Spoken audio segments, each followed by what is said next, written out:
Magandang hapon sa inyong lahat dyan at welcome sa aking YouTube channel mga kaapunte at pasensya na't medyo hindi tayo nakapag video kahapon at ngayon is November 7, 2024. So yan, meron na naman tayong i-discuss na panibagong hunt ng inyong lingkod. At pasalamat nga pala ako dun sa mga bagong subscriber natin dyan at yung mga followers natin na lagi nakaantabay at sumusuporta sa ating video. Maraming salamat po sa inyong lahat dyan. At doon sa mga bagong nakakapanood ng ating video, paki-subscribe na lang, paki-like, share ng ating video at the same time pa-subscribe na rin po para naman ma-notified kayo just in case meron tayong may mga gagawin pang mga video at the same time para naman po ganahan ang inyong lingkod sa paggawa ng mga pwede natin ay mapag-aralan mga coins natin. Tayo po ay mga coinatics, yung mga mahilig sa pagtalakay sa mga tungkol sa mga iba't ibang klase ng coins, no? Kanya-kanyang variant, no? Pagtutuklas kung ano ba yung mga error coins at mga rare, mga semi at hard to find na doon, lalo na doon sa mga nagbubuo ng mga series ng ating mga coins, no? Mula sa mga old coins up to present coins natin. Okay, so pasadahan muna natin guys itong mga, balik muna ulit tayo doon sa BSP 5 pesos kay na ika nga yung from 1995 up to 2017, no, na magkasama itong ika nga BSP series na 1995 up to 2017. Ayan, ito, ayan. So tuklasin natin yung iba't ibang klaseng dahil doon sa 1 peso yung last natin, yung huling ika nga video natin ay diniscuss natin doon yung different types of errors, no, doon sa 1 piso BSP series natin na 1995 up to 2017 din. So ngayon guys, bigyan din naman natin ngayon ng daan at tuklasin itong mga aking mga ika nga mga nahunt, no, at bigyan natin ng pag-aaral kung ano bang mga klaseng error meron sila. Kung napanood nyo yung aking last video, binasa ko yung iba't ibang klase ng mga errors, no, different types of errors.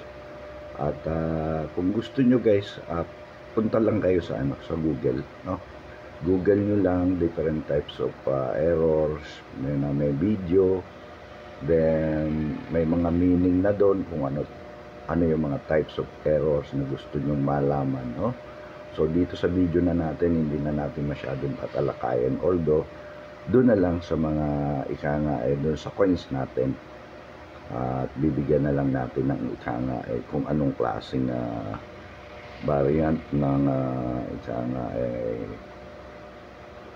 ika nga pagka niya, yung ano bang klaseng error meron yung coins na yun. Okay, so kanina nagpapalit ako ng halagang 100 pesos kay Ate Ligaya, no, sa tindahan ni Ate Ligaya, at para mag-hunt tayo ng mga pwede natin ika nga maisube na kung ano mga pwede nating ma-hunt dito sa sa 5 pesos na BSP series, no, na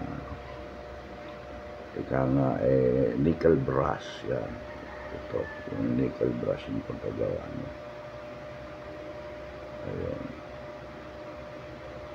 At simulan nga natin to, mga brothers, no? Mga brothers and sisters, mga kaapunte. Simulan muna natin itong ito'y wala pang error. Actually, kasama lang ito sa aking 100 pesos na pinapalitan kanina. At discuss lang natin ito ng konti. Pasadahan lang natin. Then, tukuyin na natin mamaya yung mga nahunt natin na may mga errors. Okay? At simulan natin muna dito sa aking unang-unang nahunt kanina. Na medyo, ayan guys.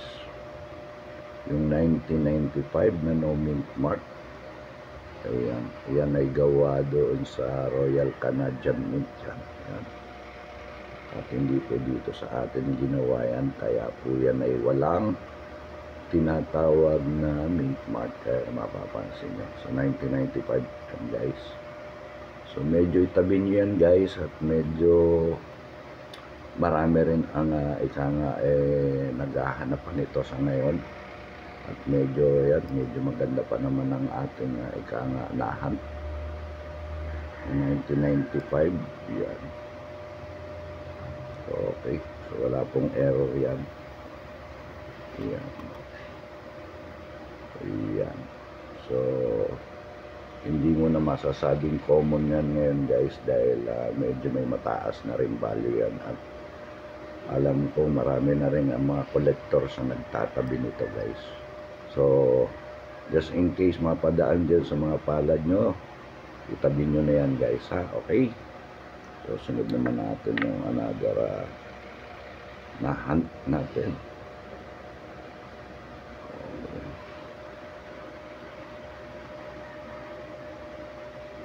So ito naman ang isang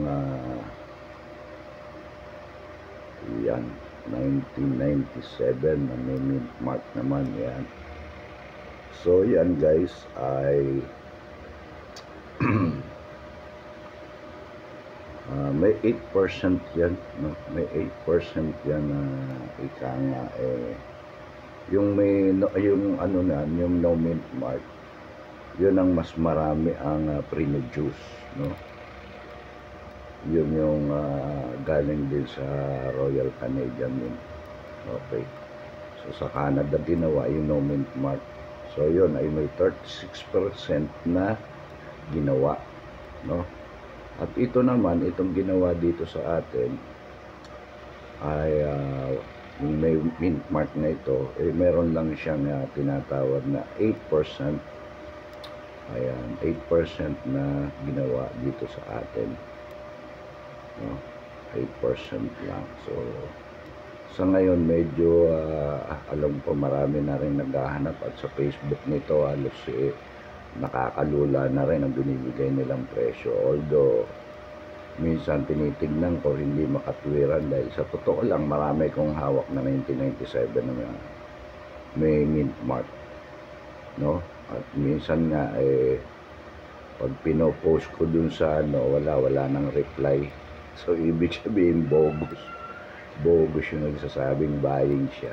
Bibili niya ng 2,500 up to 5,000 dahil kailangan niya raw. So minsan ako naman sinusubukan ko lang yung mga ganong klaseng vloggers na hindi natin alam kung ano ba mga nasa kokote. So tayo naman yung sa totoo lang guys. Ayan. So if ever may hawak naman kayo ng ganito guys at gusto nyo maibenta, lalo na't hindi naman talaga kayo collectors, although gusto nyo lang talagang napadaan lang sa inyo at nangihinayang kahit gusto nyong ibenta at hawak-hawak nyo. Sa eBay, kung marunong kayo sa eBay, pwede nyong i-post sa eBay yan o kaya sa carousel guys. Doon nyo ibenta yung inyong coins. Alright? So ayan yung 1997 natin na may mint mark. Okay? So ayan yung mga itinabi natin.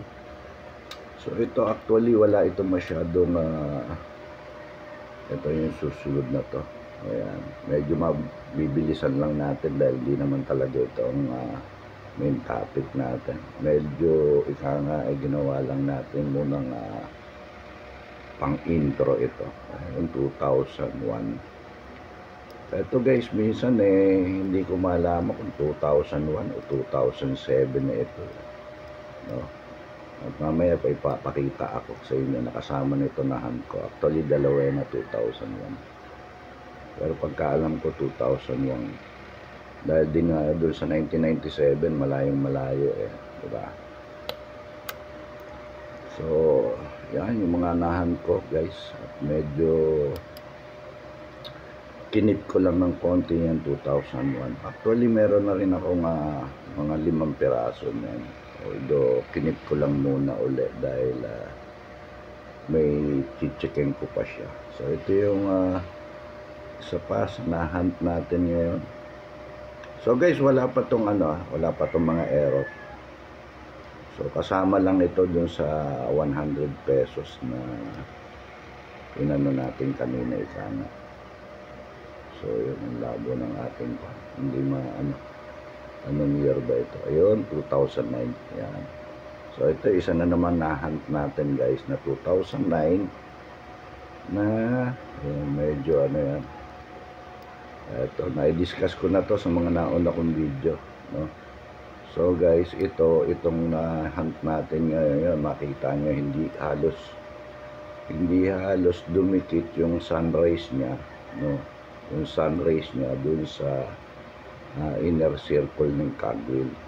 So gaya nga diba ng mga naunang video natin, automatic na yan, alam na agad natin yan na iyan reverse diaper. Okay, so natakil na yan natin sa unang mga video, at saka yan kita nyo yung kanyang hindi pwede maging reverse die 1, reverse die 2 yan, no? At yan diba, dahil parehas sila sa reverse die 3 na halos dumikit na yung 1993 dyan. Ayan, dito sa inner ribbon natin, ayan, halos dikit pati doon, no? Yung sa outer ring ng ng cogwheel, halos dumikit. So reverse die po. So pinalad na naman tayo guys nung nakahan tayo ng another 2009 na reverse die 4. Okay, at yung panghuli natin medyo common lang, pero may medyo may kapasidad at kailangan talaga itinatabi natin. Yung 2015 guys, 2016 yan. So ito guys, bukod sa tone siya, no? Actually kung mga ganyan ay iba pa, lalo na pag ganyan mga tone error na yan, no? Kasi dahil nga sa kulay nila, ayan. At the same time, ito is isa sa mga semi hard to find in 2016 natin na ito. Kaya keep nyo to guys, no? At pag lalo na pag wala na sa circulation to, lalong lalaki ang value nito guys. Ayan guys, so lalong lalaki ang value nun. So keep nyo yan guys, ha. So yun, so tapos na tayo. So hindi, papakita ko lang muna sa inyo guys yung isa pa to, kasama to doon sa nahan ko, kaya kasama niyan sa 100 guys. Bukod doon sa 2016, yung 1995 at 1997 natin na may mint mark, tsaka itong 2009 na variant 4 na na-hunt natin kanina. Ito pa yung isang pinaka nasiyahan ako guys, na akala ko nga ito 2007 na ayan, hindi ko natatanggalin sa capsule guys.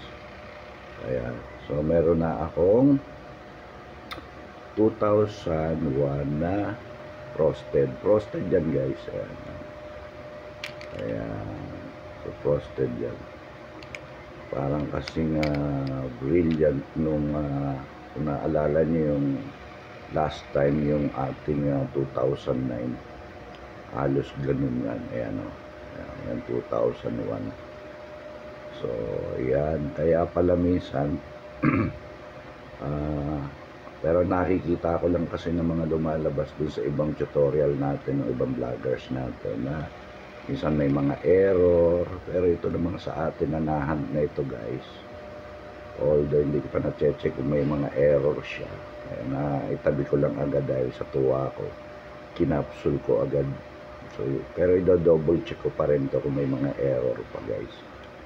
Kaya napakaganda nung kanyang nakahunt na naman tayo ng isang ayan, kita nyo naglalaro-laro yung ano doon. Napakaganda ng coins na 2001 na ito. Ayan. Okay. So actually may mga nakasabay pa. Pero hindi na ito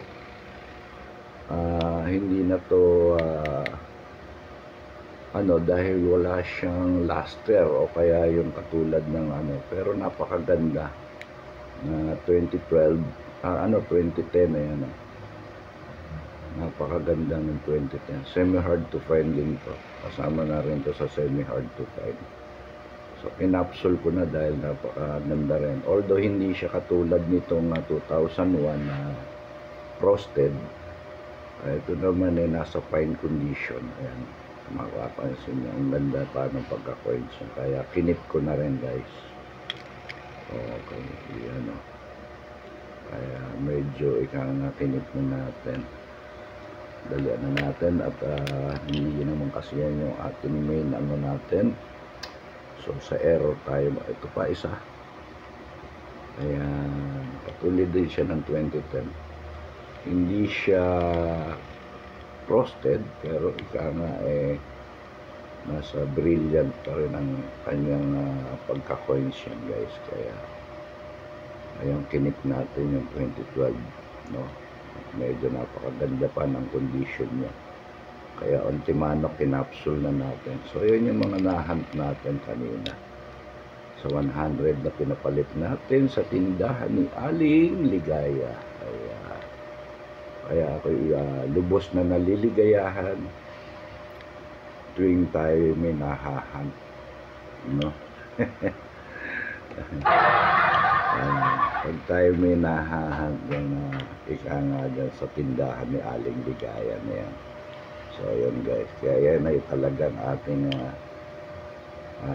pinakikisamahan ng maganda yung tindahan ni Aling Ligaya na yan. At ayan nakakuha tayo ng mga napakaganda dahil siya ay talagang nagkikip ng mga barya na ganyan, although hindi naman talaga siya collector. Mahilig lang siya mag-ipon ng mga ganyan, at tayo na may napapagbigyan. At yun na nga guys, tayo na dumako na dito sa mga tinatawag natin different types of errors na mga nahunt natin, at tignan na nga natin bawat isa rito kung ano-ano bang mga klaseng error meron to, at uriratin na natin. Okay,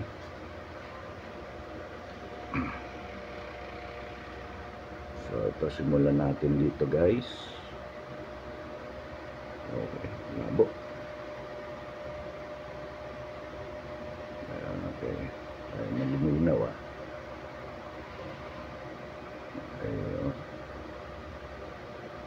Ayan, 1997. Okay, asan ba ang iyong error?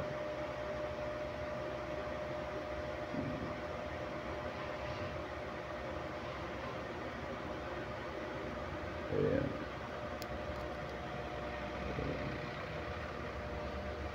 Check lang muna natin guys kung double check ko lang.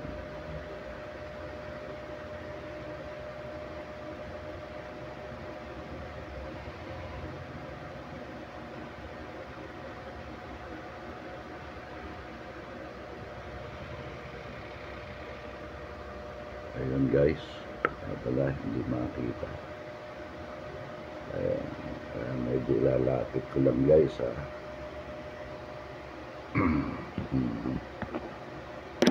Kung naalala nyo yung aking last video dun sa mga piso, ito guys, meron din ditong mga guys,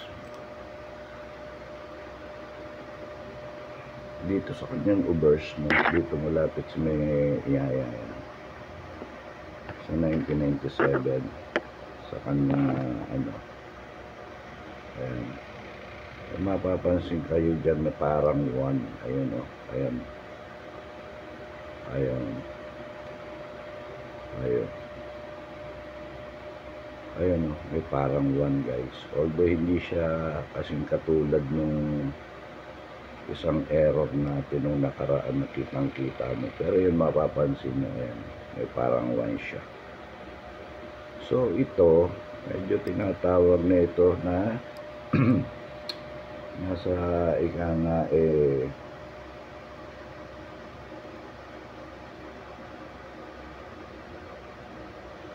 nasa anong error na bata.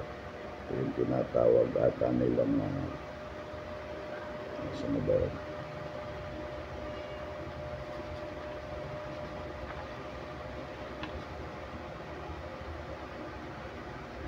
Dali guys. Ayan. So kasama na rin ata yan sa made error or interior die brick error, no?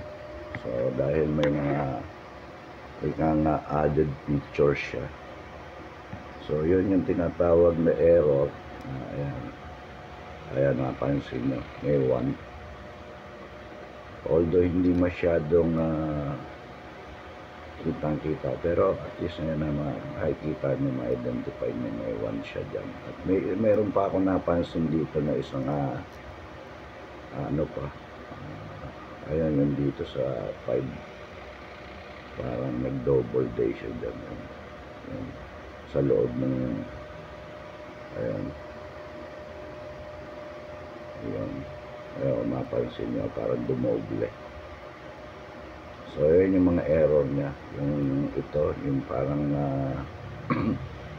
di mo naman masabing extra metal, pero yan isa nga pag may added features na ganyan, kasama na yan sa sinasabing made error, no? So yan, dalawa na yung nakita nating error nito nung points nito guys. Okay, so yun yung mga itatabi nyo guys. So kailangan pag magte-trace kayo ng ganito, meron kayo nitong tinatawag na magnifying glass para nakikita nyo yung mga error ng inyong coins at para dapat nyong itabi, no? So yan ang unang-una nating error sa 5 peso BSP series 1995 up to 2017. Okay, sunod naman natin itong error na to. Ano ba may error nito? Ayan, napakagandang error nito guys. Ayan, mapansin niyo yan, no? So halos parehas lang din yan. Parang made error din yan kasi bakit nagkaroon ng added features dyan, no? Ayan, no? Pansin nyo guys. Hindi ko lang alam kung anong dito. Pwedeng wrong planchet din ang nagamit dito. Parang nagkaroon ng parang pakpak yung itong 20 ano ba to? 2016 ba ito? Napaka ano pa 2016, nasa 2% lang to yung ginawa nito. Tapos may ganito pang error guys. Although hindi ko malaman kung anong mula dun sa kung anong planchet ito, ba't nagkaroon ng error na ganito to. Pero napakagandang error guys. Ayan, ayan. Hindi ballpen yan hindi yan. Talagang ano yan ayan talagang naka-script yan ayan ayan parang so yan, pag may mga nakita kayo ganyan guys na mga mga error sa coin nyo, yan, i-keep nyo na yan. Napakaganda nyan, no? So ayan kakaiba no? kakaiba eh, parang wrong cranchet na na ano eh, na i-punch dito sa coin na ito, guys. Napakaganda oh. Hindi natin ano, hindi mo maano kung sa piso o sa 10 piso, parang wala namang ganitong kwan eh. So ibang planchet ang nangyari dito, para nabagsakan itong coins na to, nagkaroon ng ganitong klaseng error. Pero napakaganda ng pagka-error niya, guys. Kitang-kita yan. Oh, hindi yan na po pwedeng manu-manuhin lang ng yan ay talagang machine din ang ginamit yan, guys. Oh, ayan oh. So hindi ko lang natin malaman kung anong planchet, hindi naman yung sa 10 peso, sa 1 peso, dahil so yan oh. Napakaganda niyan, guys. Yan ay talagang machine error yan. Ayan, hindi nilikha lang ng basta-basta ng isang katulad ng mga namimeke, no? So yan, guys, napakagandang error niyan. So pwedeng nasa mint-made error din yan, interior direct reverse error o wrong planchet. Maraming itawag sa kanya, no? Ayan. Okay. So bukod dyan, alam ko meron pa ako mga nakitang ibang error niyan. Pero dyan pa lang, guys, sa error na yan na nakikita nyo, no, masosolve ko na. Ayan, ang gandang error niyan, guys. Kitang-kita. No? Ayan. Napakagandang error sa coins. Kaya talagang itatabi mo ng gusto. So yun yung pangalawang coins natin, guys, na may error. Tingnan naman natin tong iba, ano bang meron dito. Ayan. Okay, may malabo.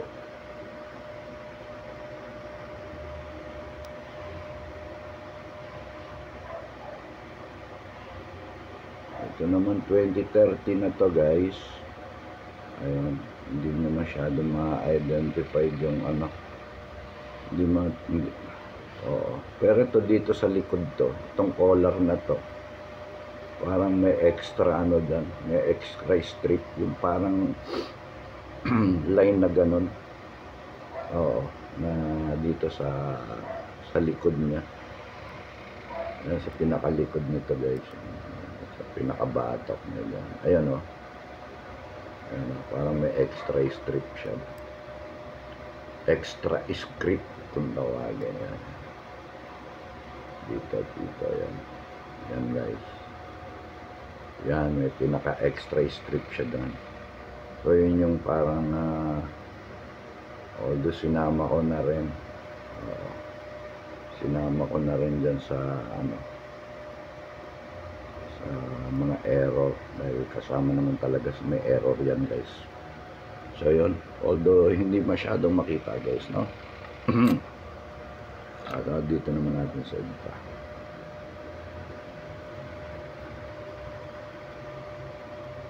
So yun pala, pwedeng yun dicolor error yun. Parang may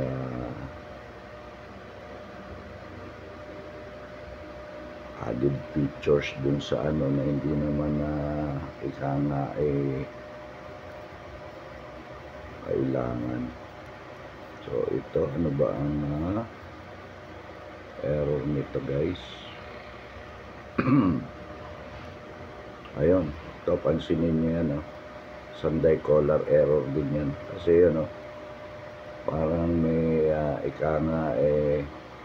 extra chip din siya dyan, or extra metal na sumobra dun sa pinaka niya. Ayan, parang ayan, nagka-doble na. Pwedeng double die error din yan. Ayan, kita nyo parang may nagkaroon ng beke. Hindi naman beke, ano ba yung tawag dito? Pag dito sa may bandang liig na bumukol, ayan. So, yan yung error niya, guys. Ayan. So, maraming pwedeng tawagin yan. So, bago natin i-capsule yan or bago natin itabi yan, talagang lalagyan natin ng pangalan yan sa likod ng capsule yan. Para alam natin, ma-identify natin kung ano bang magandang itawag na error dyan. Yan. So, yun yung mga, pag nakakita kayo ng mga ganyang error, guys, itabi nyo na yan. Okay? So, yun, kitang-kita, guys. Ayan, sa may leeg. Yung sa may collar, di ba? O, yun, no? So, ibang-iba. Okay. So, yun yung mga dapat yung kikip. Tatabi niya yung mga ganong error.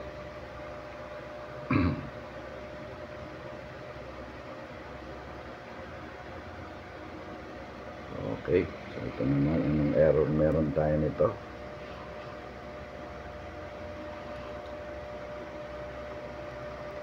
Okay. Nakita ang error. Let's see. Okay.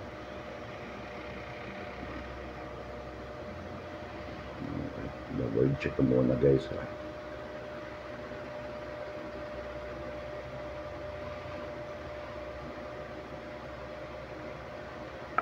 Ayan. Ito, mapansin nyo dito sa number 5 na, ayan, dito. Parang bumuko lang at nagkaroon ng extra metal. Ayan, sa number 5 yan. So yan, guys, yan yung kanyang error. Okay? So, pwedeng extra chip, no? Extra metal. Yun yung pinaka-error niya. Okay? So, i-tip nyo na rin yan. Kahit na medyo kasama yan sa mga error coins. And last but not the least, ito, tingnan natin.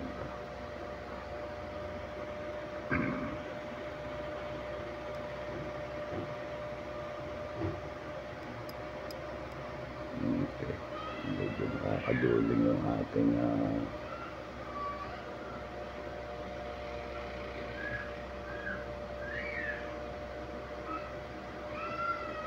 okay. Ito naman, nakita na yan yung mukha niya. Ayun, nagkaroon ng parang die crack. Ayan, may malaking guhit dun sa mukha niya. Ayan, no? Ayan, pwedeng tilted or die crack. Ayan, ang pwedeng tawag na error dyan, guys. Ayan, no? At hindi basta guhit, eh. Ayan, so parang machine error yan. Pag mga ganyan, guys. Ayan. Kasi ganda pa naman ang condition itong ating coins, eh. Pero kita nyo yung kanyang kitang-kita mo yung error ng mukha. Talagang okay. So pwede yan. Yung mga ganyan, kasama na yan sa talagang mga error. So, yeah.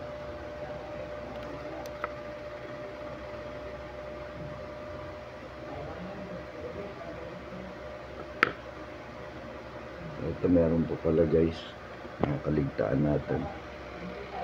Ito muna ito. Itong isa bago ito. So ito naman yung parang binukbok siya. So ito parang sa katulad lang nung 1 peso natin. Oh yeah. So ikang parang ang tawag dito sa ano natin ay parang mga binukbok. Ang tawag dito sa ayun, parang ano to, yung grease error yan. Struck to die grease error yan, yung ganyan, parang binukbok yung ayun, At the same time, meron pa yan dito guys eh. Para may extra script pa siya rito. Bukod sa pagiging digress error niya, meron pa siyang extra ano dito guys.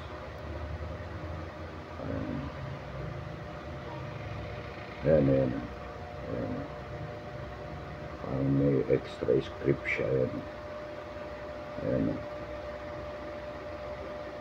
So, dalawa ang pwedeng tawag dito. Pwedeng made error din siya.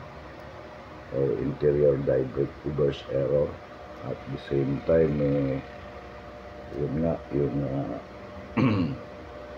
digress error. Okay? So, yun yung medyo problema nitong ating coins na ito. So, error yan guys ha. So, itabi nyo yan. Ito na. Yung last but not the least natin uuriin kung anong klaseng error meron. Ayan. Parang double die break error din siya. Pwede siyang tilted die error. Kasi pansinin nyo yung tenga niya guys. Ito yung tenga niya na doble. Ayan, kawawa naman itong ating pambansang bayani. Ayan, naging dalawa tenga. Ayan, napunta pa dun sa pinakapisngi niya yung isa. So pwedeng double die error, pwedeng tilted error siya, no? Ayan. O kung ano pa man ang pwedeng itawag sa kanya, pero napakagandang errors niya guys. And kitang-kita niyo yung pagka-error niya. Halos yun nga, hindi na nga ma-identify masyado itong tenga. Nagkaroon pa ng tenga ulit dito, no? Okay, so napakagandang error niyan guys. 2005. Okay, so yun lang. I hope nasiyahan kayo sa mga nakita nyo mga errors ng coins natin sa 5 peso BSP series.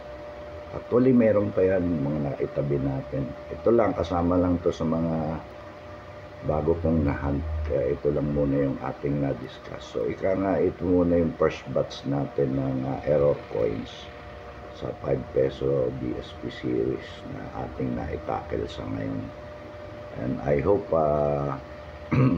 nasiyahan kayo sa ating inihandang video sa ngayon. At again, dun sa mga bago makakapanood nitong ating video, don't forget to follow, like, and share. Pakisubscribe na rin ang ating channel. At lagi niyong tatandaan, lagi po tayong mag-iingat dahil lagi po tayong may bagyo sa ngayon, sa panahon ngayon. At keep on watching. At ingat po kayo palagi. And maraming salamat doon sa mga nagsusubscribe, sa nagpapalo at nagla-like ng share ng ating video. Yun lang po at maraming salamat po. See you on my next video. God bless to all. Apunte.